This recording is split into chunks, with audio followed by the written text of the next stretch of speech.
Mesdames, Messieurs, bonsoir et bienvenue à tous à la une de ce journal Sommet extraordinaire des chefs d'État de la CEMAC, les pays membres plus déterminés à renforcer les échanges dans l'espace communautaire, l'accélération de la libre circulation en zone CEMAC ainsi que la poursuite des réformes et la volonté de former une monnaie forte et stable, c'est l'essentiel des résolutions du sommet de Yaoundé qui s'est achevé ce vendredi. Voilà pour le sommaire.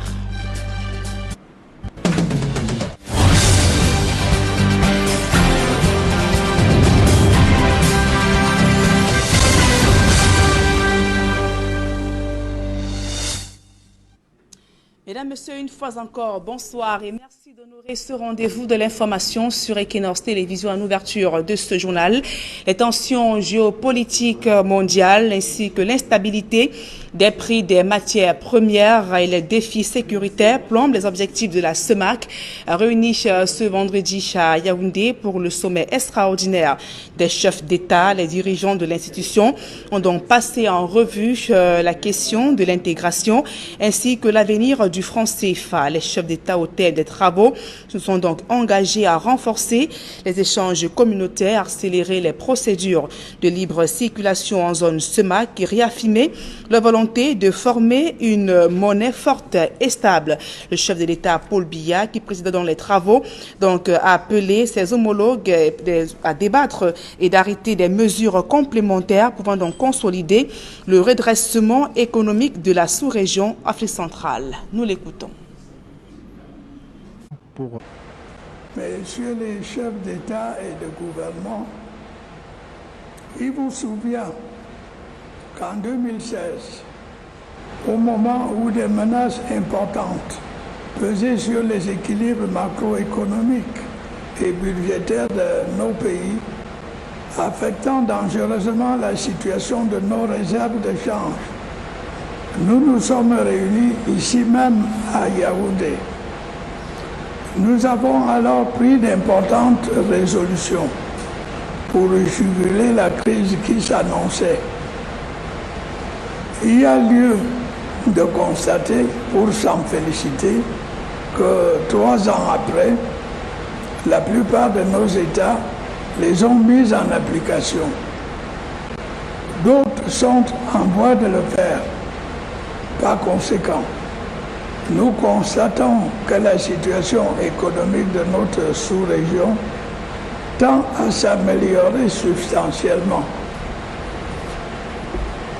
Le taux de croissance sous-régional s'est situé à 1,8% en 2018. L'inflation se trouve en dessous de 3%. Les déficits budgétaires et extérieurs sont sensiblement réduits. La dette publique se situe à près de 50% du produit intérieur brut pour l'ensemble de la communauté. Les réserves de change de l'espace CEMAC s'établissent à présent à plus de 3 mois d'importation, écartant ainsi le risque d'ajustement monétaire. Messieurs les chefs d'État et de gouvernement, s'il est indéniablement admis que l'orientation de la situation économique et financière de notre sous-région va dans la bonne direction, il n'en demeure pas moins que des vulnérabilités subsistent. Le contexte macroéconomique mondial est incertain. Les tensions géopolitiques et commerciales menacent l'épanouissement des échanges au niveau mondial. Ce contexte a conduit le Fonds monétaire international à réduire ses prévisions de croissance mondiale pour cette année. La volatilité des prix des matières premières continue d'affecter nos économies, dont la diversification doit plus que jamais s'amplifier. Les défis sécuritaires continuent d'exercer une forte pression sur nos finances publiques. Il est dès lors permis de penser que les présentes assises nous donnent à nouveau l'occasion d'échanger et d'arrêter des mesures complémentaires pouvant consolider le redressement économique de notre sous-région. C'est la réaction du chef de l'État, Paul Biya, ainsi que le président d'exercice de la CEMAC lors des travaux du sommet extraordinaire qui s'est achevé ce jour à Yaoundé. Autre actualité au cœur de ce journal, le calme est de retour au sein de la PHP, plantation du Haut-Pendia dans le département du Mungo après des jours de vives tensions. Les employés grévistes et le top management n'ont pu trouver un terrain d'entente au sujet des revendications formulées par les manifestants et dont suit les résolutions prises au thème de la réunion de crise. Suivons ce reportage de Jacques Molon et de Michel Ngatiou. Les tensions qui ont ces derniers jours secoué les plantations de Haut-Pendia dans le Mungo connaissent un début de solution. La grande réunion de crise initiée à l'occasion entre les employeurs grévistes, les gestionnaires de la PHP et les différents syndicats accouchent d'un protocole d'accord en vue d'enterrer la hache de guerre. Nous avons enfin trouvé une solution à notre problème. Nous avons pris la résolution tous les 72 de lever la grève. Nous tous, nous avons pris des engagements et du coup, nous n'avons plus de plaintes. Les autres continuent les services. Ces 72 gardiens qui opéraient à la direction générale, appelés intendances, sont ceux concernés par le licenciement. Sur le chapelet des résolutions engagées lors de la réunion des 19, 20 et 21 novembre 2019, l'entreprise dit comprendre l'enjeu et la tâche qui lui incombait dans cette crise. En tant qu'entreprise citoyenne, nous avons pour devoir régalien de respecter d'abord la législation. Et c'est malheureusement dans cette procédure-là, en voulant respecter cette législation, qu'à un moment donné, il y a eu des malentendus qui n'ont pas forcément plu à tout le monde.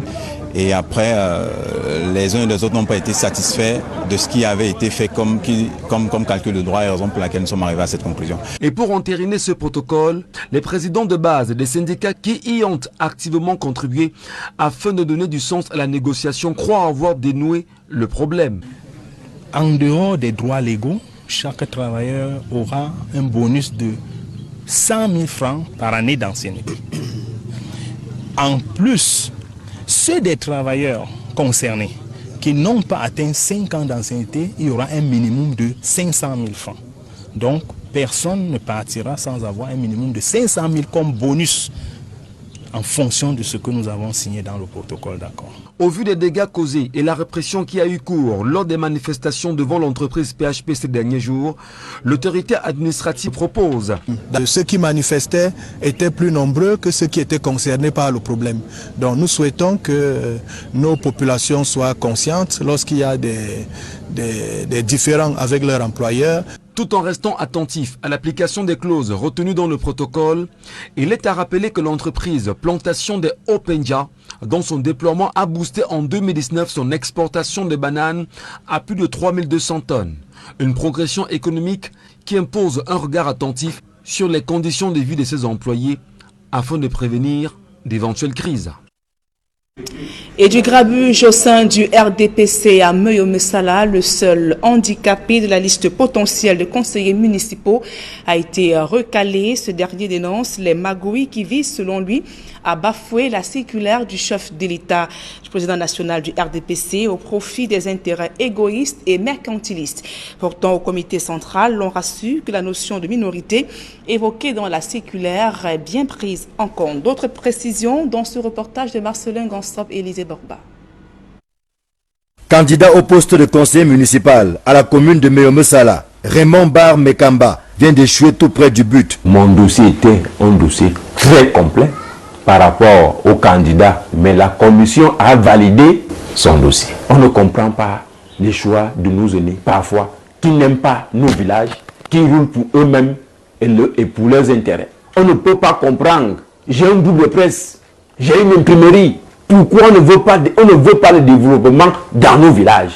Pourquoi on veut toujours faire le nivellement vers le bas? Cet handicapé et patron de presse dénonce pêle-mêle les magouilles orchestrées par la commission de présélection sous fond de règlement de compte politique. Le président national pense au développement de son pays. Il dit voici ce que vous devez faire. Mais les gens qu'on envoie sur le terrain, c'est les vautours, c'est les caïmans. Et ils placent leurs personnes parce que quoi? Ils veulent être les conseillers régionaux. Parce qu'ils savent que ce sont ces conseillers qui vont les voter. Parce que c'est ça la stratégie. Il y a eu des actes de corruption. J'ai mentionné ça dans la requête. Ils ne prennent pas ça en considération. Il y a une minorité. Vous ne prenez pas ça en considération. Qu'est-ce qu'on veut finalement? Vous voulez créer une république de frustrés? Si déjà chez moi, on n'applique pas les instructions du président, on va encore appliquer ça où? Je crois que c'est chez nous qu'on doit faire l'exemple. Le natif de Meyome Sala, dans le Djaïlobo, est d'autant plus frustré que la circulaire du président national du RDPC demande de tenir compte des minorités dans la constitution des différentes listes. Même si le document ne donne pas de précisions sur le cas des personnes handicapées, il n'y a que les explications puisées au comité central lèvent tout équivoque. Devant cette ambiguïté, je me suis rapproché du comité central du RDPC mardi. J'ai été reçu par un de ses conseillers, le professeur Ndébi Yembe, qui m'a dit qu'ils ont englobé ces personnes handicapées au sein du terme minorité et que des instructions précises avaient été données aux membres des commissions qui allaient sur le terrain pour tenir compte de l'approche handicap dans la confection des listes. Ce qui s'est passé à Meyome Sala n'est pas un cas isolé. Des échos qui me parviennent et que moi-même j'ai pu recouper sur le terrain, il me revient que les personnes handicapées ont beaucoup plus de difficultés au sein du parti au pouvoir que partout ailleurs. Dans plusieurs localités du pays, les personnes handicapées sont l'objet de frustration. Le dossier de candidature échoue presque toujours aux portes des investitures, ce qui est dommage.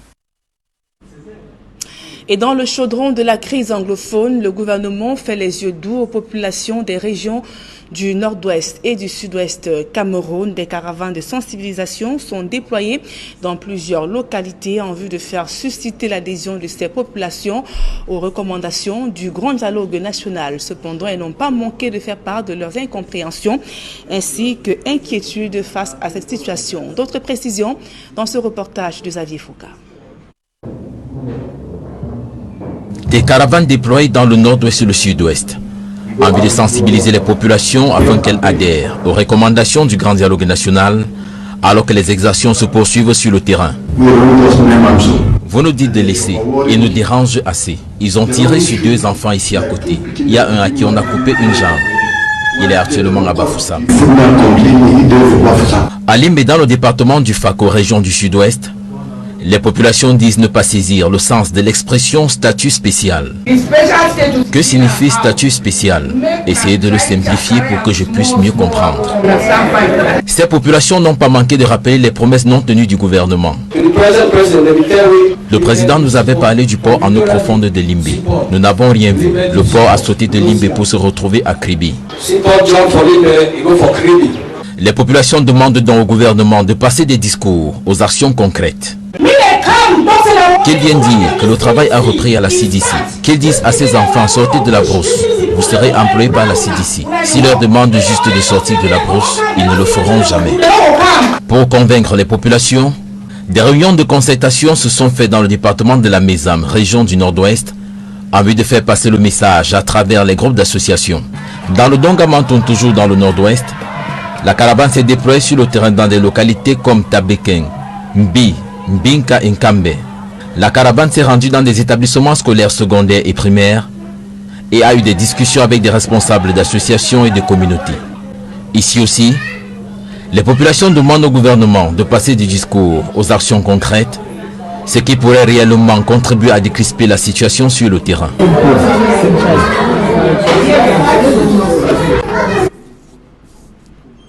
Dans le reste de l'actualité, plusieurs semaines après la catastrophe meurtrière de Ngouaché à l'ouest Cameroun, les sinistrés sont toujours dans l'attente d'un recasement tel que promis par le gouvernement. Ces familles viennent de recevoir un appui financier et moral des âmes de bonne volonté. Le reportage de Leclerc Sakem. Après la cérémonie des obsèques des 43 décédés suite à la catastrophe de Ngouaché, les victimes attendent en cœur l'attribution des lots dans le site définitif de recensement mis à leur disposition par le gouvernement de la République. Quelques semaines après le sinistre, les 183 familles déguerpies de la zone déclarée non constructible sont encore logées dans les 3 sites provisoires. Les aides alors accordées par les personnes physiques et morales ont été distribuées à la place des fêtes de Bafoussam. Nous sommes tous avec eux. Nous sommes en train de traverser des moments douloureux. avec cette catastrophe, mais je peux les assurer que le gouvernement est avec eux depuis le jour de ces drames. Et comme ils ont constaté, il y a des gens de bonne volonté, les associations et les pays amis qui sont également en train de venir à leur aide. Cette chaîne de solidarité réconforte les victimes. Ce n'est pas facile. Quelqu'un comme moi, ce n'est pas facile de perdre toute une famille avec la dame en un coup. Ce n'est pas facile. C'est donc quand on nous a gardés à l'hôpital, c'était bien. Moi-même, j'apprécie ce geste parce que sans ça, je n'ai pas été à l'enterrement de mes enfants et mon épouse. Si moi-même, si j'arrivais là-bas, on devait nous enterrer, nous tous. Parce que lever un beau matin, fermer, enterrer tous les enfants qu'on est ensemble tous les jours. Parce que ma première fille pouvait déjà préparer ce qu'elle me donnait, ce qu'elle moi, je mange. Je parle en tant que rescapé, puisque je quitte le lieu et après 30 minutes, on m'appelle pour dire qu'il y a éboulement. Tous les membres de ma famille, mes plus proches, ceux qui me soutenaient de près et de loin, ont disparu. Ils ne seront plus jamais près de moi. Et c'est pourquoi est-ce que j'ai tenu à parler hier avec la colère. Mais dans ces circonstances et avec les jours qui avancent, je suis un peu réconforté par ce soutien qui vient de part et d'autres. Les produits alimentaires, le matériel de couchage, les appuis financiers ont été remis aux différents ayants droit. Au nom des décédés, aux rescapés encore sous le choc. Les tolls à 183 familles déguerpies. Ces sinistrés caressent le reste de voir leur recassement se concrétiser. Ils invitent par ailleurs les autorités à accélérer la procédure. Et nous restons toujours dans la région de l'Ouest Cameroun, cette fois-ci dans le département d'Undé, où un présumé champ de chanvre indien entièrement détruit au village Banenkane. Environ 2 hectares détruits, réduits ensemble. Le propriétaire de la plantation interpellé s'inscrit en faux dans les accusations portées contre lui. Il déclare ouvertement qu'il ne s'agit nullement du chanvre indien, mais plutôt des plantes médicinales pouvant soigner le paludisme. Le reportage de Jérôme Narcisse Obzi. C'est un véritable combat contre la culture du chanvre indien qui est désormais mené par M. Franklin François Etapa, préfet du département d'Undé. En effet, jeudi dernier, un champ de tonnes de chanvre indien d'environ 2 hectares de plantes a été brûlé par les forces de maintien de l'ordre dans le village de Banenkane, arrondissement de Banganté. En quoi le préfet du département d'Undé, le cannabis est très cultivé dans son département. Le plus important n'est pas de savoir comment on a découvert le champ ou la plantation. Mais le plus important, c'est de mettre en péril tout ce qui peut, n'est-ce pas, nuire non seulement à la santé des populations, mais toute chose qui peut, n'est-ce pas, constituer des vecteurs pour l'insécurité. Notre objectif majeur, c'est de lutter contre l'insécurité. La découverte est le fruit d'une enquête ouverte à la suite des dénonciations des populations. C'est alors que le commandant de compagnie de gendarmerie d'Undé, Lélène Gompe Bosco et ses éléments vont entamer une filiation, laquelle va aboutir le 21 novembre 2019 à l'interpellation de M. Ekumo Abenuel, propriétaire de ce champ. Interpellé à ce sujet, celui-ci déclare qu'il ne s'agit nullement du chanvre indien, mais plutôt de l'artémisia, annua et afra, 2 variétés de plantes médicinales qui soignent d'après lui le paludisme. Millénaire en Chine qui soigne et guérit le paludisme. C'est à base de cette plante qu'on fabrique le quartem.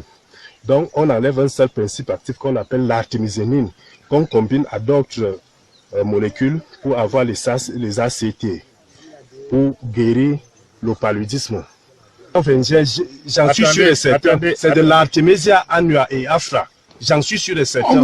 Une version balayée du revers de la main par les autorités du département d'Undé qui déclarent avoir mené au préalable des études dans des laboratoires agréés et qui ont confirmé qu'il s'agit bel et bien des plantes très dangereuses pour la santé. Au total, 2 versions contradictoires qui ont finalement accouché de l'ouverture d'une autre enquête afin d'être bien fixées sur la véracité de cette information. En attendant connaître la suite de ce feuilleton, le propriétaire de ce champ estime à plus de 20 millions de francs CFA les dégâts causés par ces destructions. Et cette note en santé, l'épidémie de choléra qui sévit dans la région du sud-ouest Cameroun vient de faire de nouvelles victimes. Le dernier comptage fait état de 6 morts, 34 autres cas suspects et 1 confirmé. Signalons que 3 localités sont touchées, notamment Idabato, Djabane ainsi que Ekondo Titi dans la région du sud-ouest Cameroun. À présent, ce public reportage Duval Institute vient de franchir un nouveau palier dans sa mission de redorer l'image de l'éducation au Cameroun. Le groupe vient de signer un partenariat qui est pour la construction d'un institut supérieur et en pour but de former des ingénieurs au Cameroun. Reportage. L'Institut, après la maternelle, le primaire et le secondaire, bientôt le supérieur. Le partenariat Duval Institute, BDEAC, a été signé à Yaoundé. Un accord de prêt pour le projet d'extension pour une durée de 7 ans. L'Institut Duval, c'est un centre qui a déjà démontré son expérience et ses excellences dans le domaine de l'enseignement de l'éducation au Cameroun. Et il continue son développement vertical pour atteindre maintenant la formation supérieure.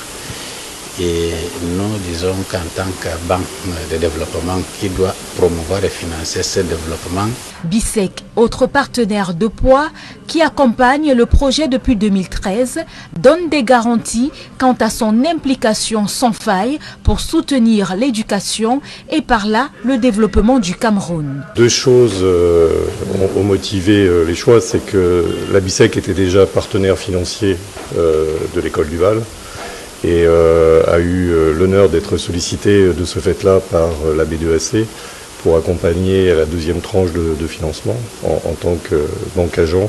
Et bien évidemment, nous avons répondu présent, puisque pour nous, en tant que banque citoyenne, il est important de promouvoir aussi l'éducation dans le pays et dans la sous-région. Donc c'est à ce titre-là que nous avons participé à cette opération. Duval Institute, créé en 2013, a su au fil des années se hisser au rang de leader, avec un accent sur la formation des apprenants. En 2013, nous avons obtenu l'accompagnement financier de BISEC Cameroun pour le démarrage de ce projet social à Douala, qui est la création d'une école moderne aux standards européens